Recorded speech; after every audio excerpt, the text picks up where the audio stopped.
साथ संगत जी, यह वार्ता एक सत्संगी द्वारा साझा की गई है। आप जी कहते हैं कि वर्ष तो मुझे याद नहीं, मैं दर्शन के लिए गया हुआ था।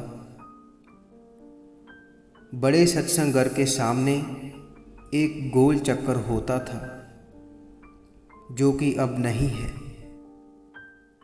वहाँ संगत शाम या रात को बैठकर बातें करती रहती थी। एक दिन मुझे भी वहाँ बैठने का मौका मिला, तो वहाँ पर जो संगत बैठी थी वह पंजाब के जिला गुरदासपुर से थी। खूब बातें चल रही थी, मैं बड़े ध्यान से सुन रहा था। कुछ सत्संगी मुझे कहने लगे कि आप हमारे नज़दीक आ जाओ। मैं उनके पास बैठ गया तो एक सत्संगी मुझे कहने लगा कि यह जो पाई बैठा है, इसकी कहानी सुनो। तो वह पाई मुझे कहता है, वीर जी, मैं बहुत शराब पीता था और नशे भी करता था और सत्संगियों को गालियां भी देता था। एक बार हमारे शहर की संगत सेवा पर जा रही थी।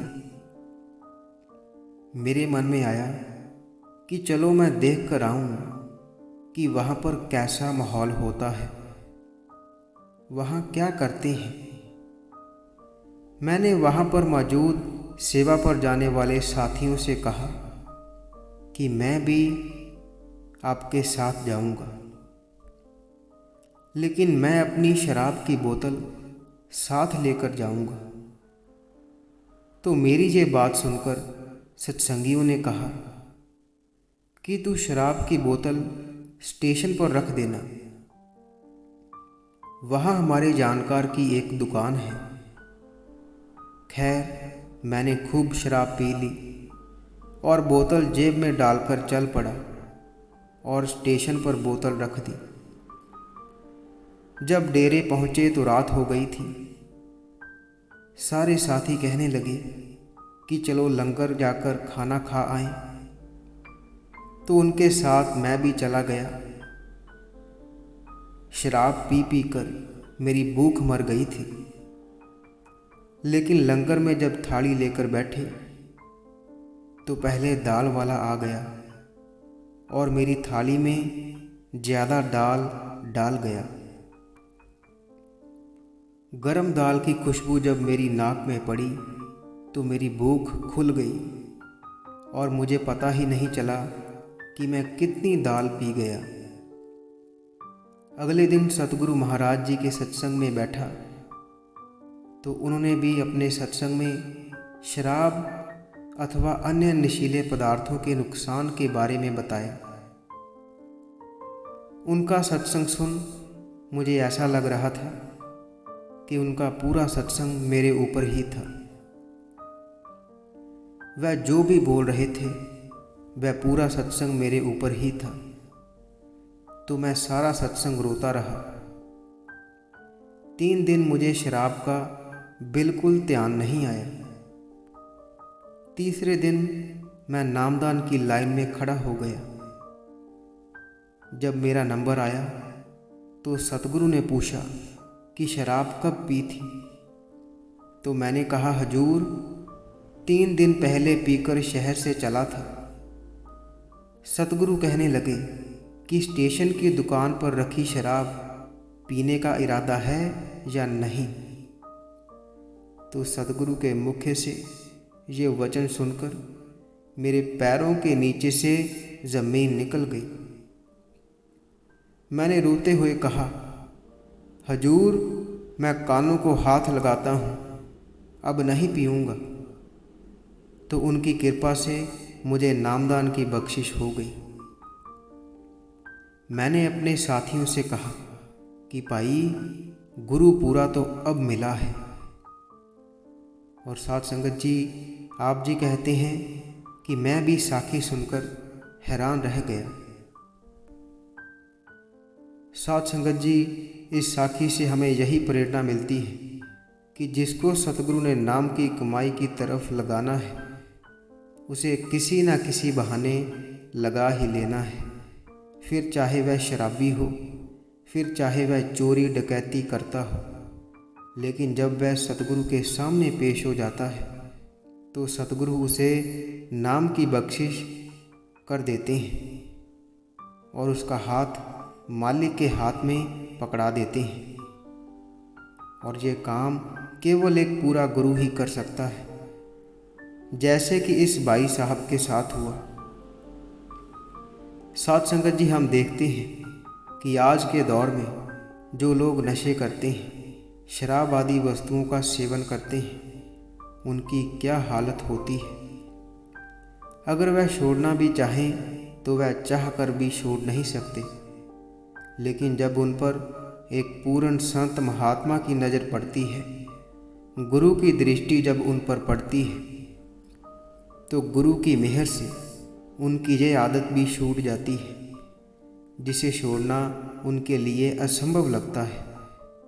इसी को एक पूर्ण संत महात्मा कहते हैं, जिसकी मेहर की एक नज़र लाखों करोड़ों जीवों का उद्धार कर देती है और भटके हुए लोगों को रास्ता दिखाती है, उनका मार्गदर्शन करती है। इसलिए वाणी में भी फरमाया गया है कि अगर जीव अपना छुटकारा चाहता है तो उसे एक पूर्ण संत महात्मा की शरण लेनी होगी, क्योंकि मालिक ने संत महात्माओं को इस संसार में भेजा ही इसलिए होता है ताकि वह चुन चुन कर जीवों का उद्धार कर सके। जिनके अंदर मालिक से मिलने की सच्ची तड़प है, उनका मिलाप उससे करवा सके। संत महात्माओं का और कोई मकसद नहीं होता, वह तो केवल हम जैसे भटके हुए लोगों का उद्धार करने आए होते हैं और उद्धार कर यहाँ से चले जाते हैं। ऐसे ही मालिक समय समय पर संतों महात्माओं को भेजता रहता है और अपने नाम का प्रचार इस संसार में करता रहता है। तो साध संगत जी, हमें भी चाहिए कि हमें अपने गुरु का हुक्म मानकर रोज़ाना अभ्यास करना है और अपने अंदर से बुरी आदतों को निकाल देना है।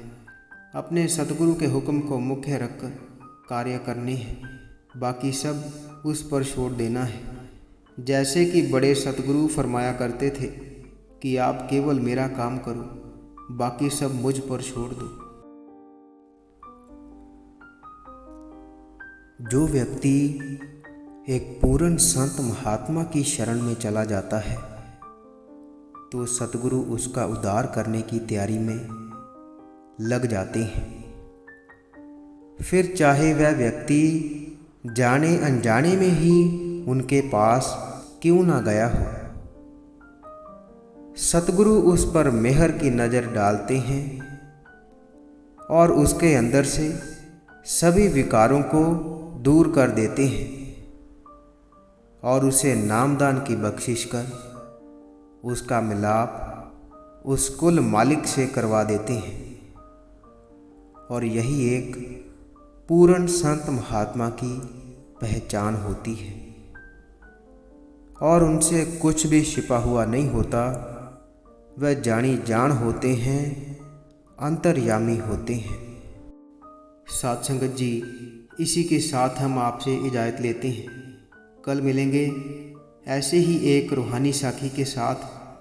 अगर आप रोज़ाना रूहानी साखियाँ सुनना पसंद करते हैं तो आप इस चैनल को सब्सक्राइब कर लीजिए और साथ ही बेल आइकन पर भी ज़रूर प्रेस कीजिए, ताकि हम जैसे ही नई साखी अपलोड करेंगे उसकी नोटिफिकेशन आप तक पहुंच जाया करेगी। और अगर आप रूहानी साखियाँ पढ़ना पसंद करते हैं तो आप हमारी वेबसाइट www.santwachan.com पर जाकर पढ़ सकते हैं, जिसका लिंक वीडियो के डिस्क्रिप्शन में दिया हुआ है।